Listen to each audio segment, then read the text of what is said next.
болен си, во потреба си, измачен си од светот, имаш проблеми, не можеш да ги разрешиш, си се навикнал да живееш во темнина и одеднаш некој те повикува да дојдеш на молитва, да се вклучиш во молитвена група, да се вклучиш каде што Духот Исусов може вистински да те исцели и ти не доаѓаш ниту на средби, ниту на поуки, ниту на проповеди.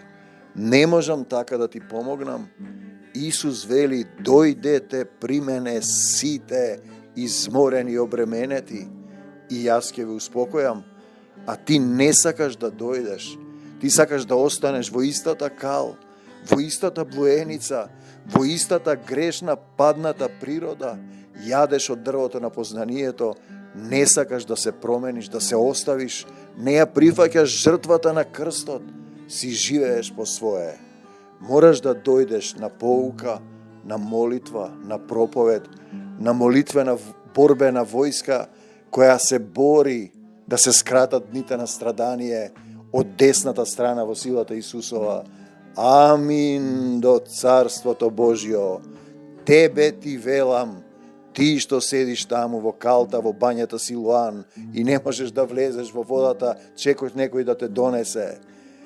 Треба да повикаш кон Исус, да се оставиш себе си и да исчекориш од поранешниот грешен телесен човек во духовната вечна љубов и слобода во заедништво со Исуса Христа. Амин.